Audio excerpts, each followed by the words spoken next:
यदि आप एयरप्लेन को देखकर यह सोचते हो कि इसका इंजन इसको हवा में उड़ाता है तो यह बात सही नहीं है। एयरप्लेन का इंजन सिर्फ और सिर्फ थ्रस्ट क्रिएट करता है, वह एयरप्लेन को उड़ा नहीं सकता। यह जो इतने भारी भारी एयरप्लेन है, इनको देखकर आपके दिमाग में क्वेश्चन तो आया होगा कि यार यह इतना भारी होकर कैसे हवा में उड़ सकता है, और हवा में उड़ने के बाद में हवा में कैसे यह टर्न लेता होगा। और आपने देखा होगा कि जब यह एयरप्लेन हवा में उड़ता है तो काफी देर तक रनवे पर चलने के बाद में एकदम से हवा में उड़ जाता है। ऐसा कैसे होता है? आपको लाइफ का एक इंटरेस्टिंग सीक्रेट बताता हूँ। जब तक आपके दिमाग में क्वेश्चन आ रहे हैं तब तक आप लाइफ जी रहे हैं। जब आपके दिमाग में कोई क्वेश्चन नहीं है तो आपकी लाइफ में कोई इंटरेस्ट भी नहीं है।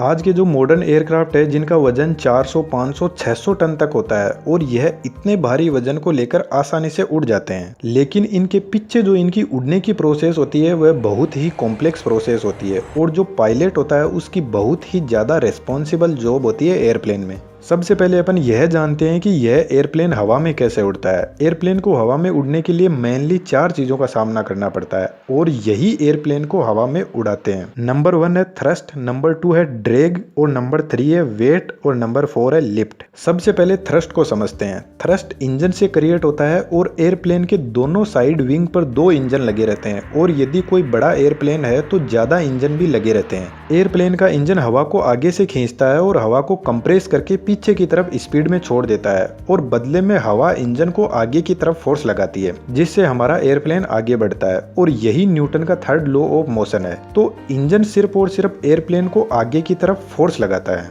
और यह एयरप्लेन का इंजन कैसे काम करता है उस पर मैंने एक डिटेल में बहुत ही शानदार वीडियो बना दिया है, उसको आप जरूर देखना। अब बात करते हैं ड्रैग फोर्स की, या फ्रिक्शन भी बोल सकते हैं इसको।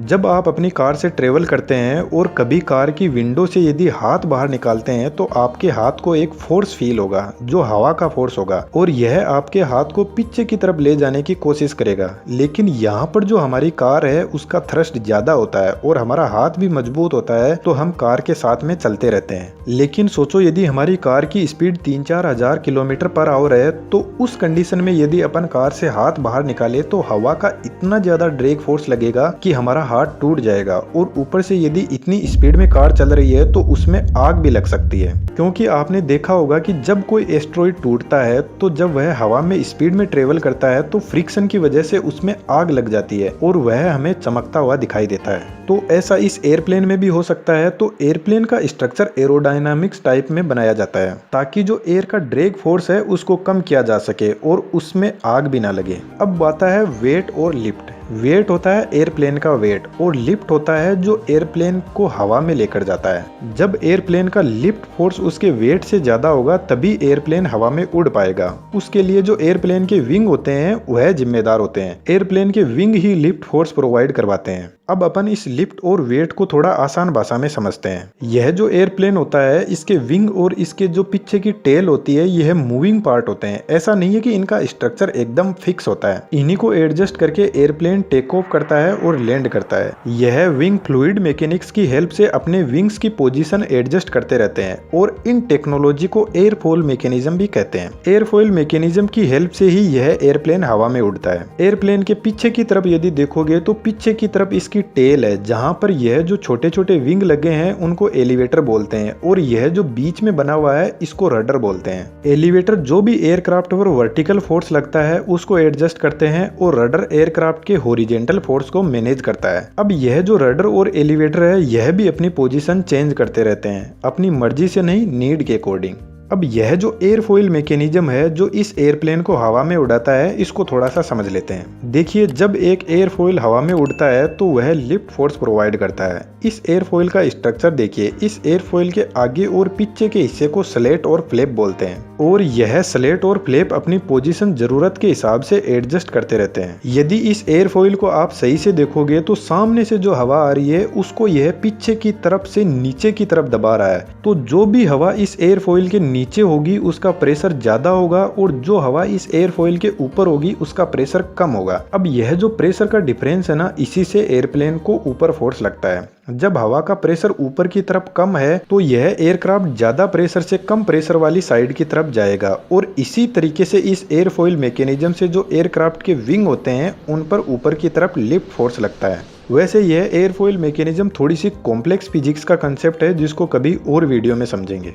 अब अपन इसकी टेक ऑफ की प्रोसेस को समझते हैं कि जब एयरप्लेन हवा में उड़ता है तो उसके अंदर क्या क्या होता है। सबसे पहले एयरप्लेन को हवा में उड़ने के लिए जो भी इसके इंजन है उनकी पावर को बढ़ाया जाता है, यानी इंजन थ्रस्ट को इंक्रीज करता है तो एयरप्लेन रनवे पर आगे बढ़ने लगता है। तो जब एयरप्लेन अपनी प्रॉपर स्पीड में आ जाता है, यानी जब ये हवा में उड़ने के लिए तैयार होता है, तो फ्लैप और स्लेट को एक्टिवेट किया जाता है और स्लेट और फ्लैप का एंगल ऑफ अटैक एकदम से बढ़ा दिया जाता है। एंगल ऑफ अटैक का मतलब होता है जो एयरप्लेन के विंग है वह नीचे की तरफ झुक जाएंगे और पीछे की तरफ जो एलिवेटर लगे हुए हैं उसके विंग को ऊपर की तरफ मोड़ दिया जाएगा। तो जैसे ही ये एंगल बढ़ता है तो एयरप्लेन रनवे पर चलता चलता एकदम से हवा में आ जाएगा, क्योंकि यहाँ पर जो एयरक्राफ्ट का वेट है उससे विंग से लगाया हुआ लिफ्ट फोर्स ज्यादा होगा, जैसे मैंने कार वाले एग्जाम्पल में बताया था। और जितना ज्यादा लिफ्ट फोर्स होगा उतना ही एयरक्राफ्ट स्पीड में आगे बढ़ेगा और उतना ही हाइट पर जाता रहेगा। और यदि इस एयरप्लेन में स्लेट और फ्लैप को एक्टिवेट नहीं किया गया तो इस एयरप्लेन को एक बस की तरह चला सकते हैं, कभी नहीं उड़ेगा ये। अब एयरप्लेन के इंजन तब तक थ्रस्ट को बढ़ाते रहेंगे जब तक एयरप्लेन अपनी ऊंचाई पर नहीं पहुंच जाता,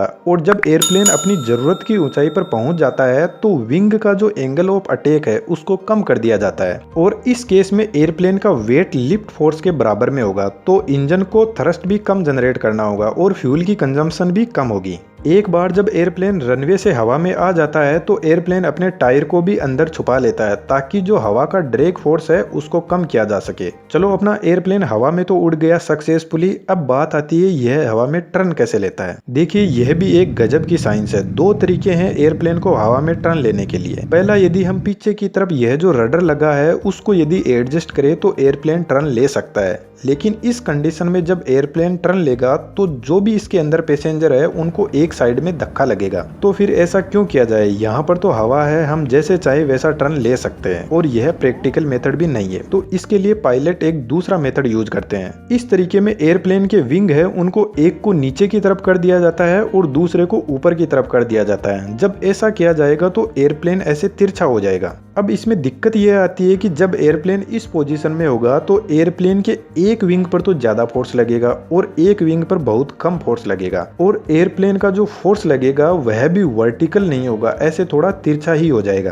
तो इसको मेंटेन करने के लिए पीछे की तरफ जो रडर है उसकी पोजीशन सेट करके जो एयरप्लेन के विंग पर प्रेशर कम ज्यादा हो रहा है उसको मैनेज कर लिया जाता है और फिर एक सक्सेसफुली टर्न ले लिया जाता है। और यह सब पायलट मेंटेन करता है इन सबको कॉकपिट के अंदर से, जो एक बहुत ही रेस्पॉन्सिबल टास्क है। अब जब इस एयरप्लेन को लैंड करवाना होता है तो इंजन के थ्रस्ट को कम कर दिया जाता है। तो जैसे ही इंजन का थ्रस्ट कम होता है तो एयरप्लेन धीरे धीरे नीचे आने लग जाएगा। इस केस में एयरप्लेन का लिफ्ट फोर्स एयरप्लेन के वेट से कम होगा। यह एकदम जो एयरप्लेन टेक ऑफ करता है उसका जस्ट ऑपोजिट होगा। जब एयरप्लेन नीचे आकर रनवे पर आ जाता है तो एयरप्लेन को जल्दी से रोकने के लिए स्पॉइलर को एक्टिवेट किया जाता है, जिससे जो सामने वाली हवा आ रही है उससे और ज्यादा ड्रैग फोर्स क्रिएट हो सके। और जो इंजन थ्रस्ट पैदा कर रहा है उसको भी रिवर्स कर दिया जाता है। इंजन को रिवर्स डायरेक्शन में घुमाकर नहीं, जो हवा पीछे की तरफ जा रही है उसकी डायरेक्शन आगे की तरफ कर दी जाती है इंजन के यह पार्ट्स को खोलकर। तो हवा का बहुत ज्यादा ड्रैग फोर्स लगता है और एयरप्लेन जल्दी से रुक जाता है। तो इस तरीके से एयरप्लेन अपनी उड़ान को कंप्लीट करता है।